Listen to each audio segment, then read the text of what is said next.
voice recorded that way. All right? Okay.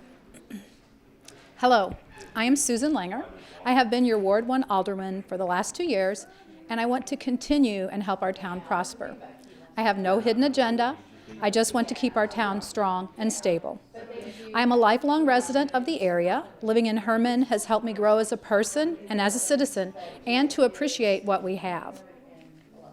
Hermann has done a lot for my family and myself, and it's like a lot of small towns. Tourism is what has helped our town thrive. Tourism can't sustain us, though.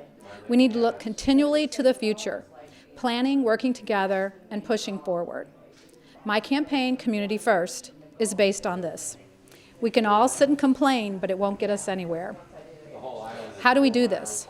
I encourage you to get involved by joining one of our town's committees, supporting our youth, keeping your homes in shape, checking on our neighbors, supporting local fundraisers, and keeping informed on what our officials are doing both locally and on the state level by reading the newspaper, following statewide news, going to city meetings, supporting our businesses, and becoming an informed voter. When I look back to my 2018 campaign, affordable housing and industry were two things that were not accomplished. They are the most important to keep Hermann vital, but the hardest to improve. We know this because every administration has had difficulty with it. I don't feel like it can be done alone. I can't do it alone, nor can anyone else. It has to be a group effort between the city, county, Chamber of Commerce, the state, and you, the people. Some of my thoughts on this are to work with landowners southwest and east of Hermann, local contractors, and the city to develop areas on the outskirts of Hermann to build affordable homes for sale. Maybe create an apartment complex at the location where the old Bevco building is. We need to think about the corridor of Highway 19 north to I-70 and Highway 100 to Hermann from the east and west. We need to promote living in Hermann with a short commute. Calabite is now providing high-speed internet. We can promote live in Hermann and work at home. Industry is here, but we should work with the state on industrial development, utilizing state resources, and our citywide desire to attract more industrial jobs. I don't have all the answers, but I'm willing to listen and help. And as your Ward 1 Alderwoman, I can and will help. We must put aside our differences and do what is best for everyone. The guest house safety ordinance brought a lot of heated discussions from special interest groups, even though it has never been an issue to get a permit from the city. By working and listening, we created an ordinance that is good for all. This ordinance is basically about safety and the right for citizens to know what is happening next door. I researched and voted for the lodging tax increase to go on the ballot in April. The reasons I voted for this is because it doesn't cost our citizens anything. It will bring in monies to help support one of our largest industries, tourism. It is 2% more, which makes our rate 5%, which is as high as it can ever go and is within the state law. I don't feel that it will hurt tourism. When I travel, I look at room costs and if there is a parking fee, because sometimes those are a lot. I don't look at the room tax. In polling others that I have traveled with or that I have met that are staying in Hermann as a tourist, they didn't know our lodging tax rate. It also puts Hermann in line with other towns, and it frees up general fund monies used for you, the citizens, by taking care of the tourism director's total compensation. To keep Hermann our town, I promise to do my best. I have been active in our community for many years. This has prepared me to become your Ward 1 Alderwoman. My experiences include having served as the Park Board President and Vice President, on my church council, as a founding member of Park Pride, and as an event coordinator for Hermann Area District Hospital to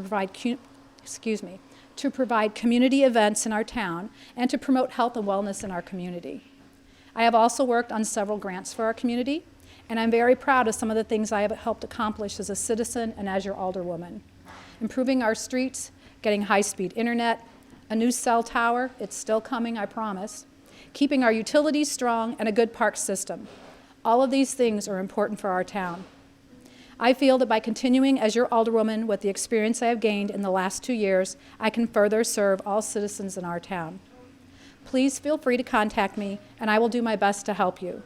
I will be persistent and fair, will listen to all citizens, gather the facts, make informed decisions, and work hard for all of you. The citizens of Hermann need a voice. We can all work together and keep Hermann a great place to live.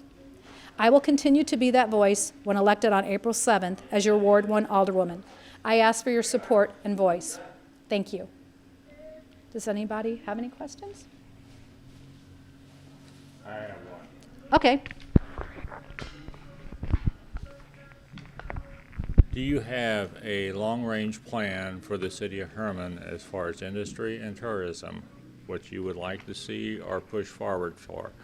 We need a plan, I feel, in place for 2, 5, 10, 15 years down the road. Is anybody working on this?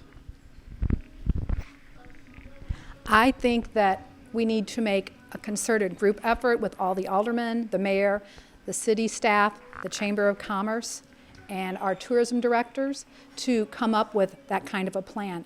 I haven't seen a long-range plan for 2, 5, 10 years, but I really feel we need to pull together, and that's part of a way that we could do it too. Is I can have ideas and throw these out here. My ideas, I think, are different from the other candidates that are running, but I feel that we can do that together, and that's what we need to do. We can't all just say, well, let's try this, let's try that. We need to come up with something solid and then work towards those benchmarks. At 2 years, we want to accomplish this. Well, what are we going to do to get there? We have to come up with a plan and break it down step by step to do it. Anybody? Well, I have a question. Okay, this is my husband, so. I just want to say, is there like a committee or a group that would be like a long-range planning committee? And, Well, when you say that, I think about HRED and, which is a Hermann area, or Hermann Regional Development. We need to work with them. We need to work with the chamber.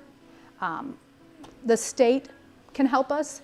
I was looking the other day, and I even wrote some of these down. We need to look at what the state is doing to try and help us. There is, right now, I don't know how many pages of stuff I saw. There's a bill for a Missouri Urban and Missouri Urban and Rural Renewable Workforce Act. That's a lot to say. They're working on that to expand our workforce. Even like for apprenticeships, say you've only went to school to the 8th grade, there are ways you can get apprenticeships to further your skills and get better jobs. There's stuff for minority businesses, there's property tax things, there's things for use taxes, tax exemptions. They want to expand state funds and start doing toll roads. I don't know how people feel about toll roads, but that's on there. Actually, in looking too, there are 2 towns that are going to have 5% transient guest tax added. They want to add. One of them is Ashland, Missouri, which is a small town. They're going to get, or they want to put that on, that they get a tax for guest tax. And the whole thing with tourism and with lodging is, yes, it's 2% more. I've got to think of how I want to say this. It's 2% more. You don't pay it. Our guest would pay it. It's included in their room fee. The business owner isn't paying that tax either. It's coming from that. And taxes go through the state gets their part, Hermann gets their part. But I really feel it could help our tourism industry and make it bigger. It could make our tourism even better. We need public bathrooms. We don't have that for our tourists. It'd be nice if we had like lockers where they could put their case of wine that they bought till they get back on the train. We could promote more. If we had huge festivals, we could have more police presence. I just see it as being a benefit to everyone, every business and every citizen in our town. But we need to have a plan. We all need to work together to do it.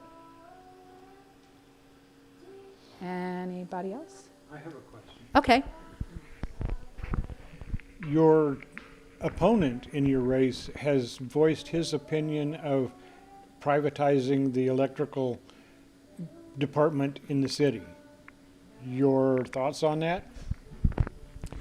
My thoughts are we should not privatize our utilities. When you look at our utilities, I've got to decide how I want to talk about this. When you look at our utilities, we use that money to run our town. Salaries are paid out of that, and then I know you could throw out, well, maybe we don't need as many city employees. We need our employees. We need our city clerk. We need our girls in the front office. We need our street department. That all helps pay for that. We need that. And our utilities are all running in the black. I don't remember when they've ever done that before. That's really important. People say our rates are high.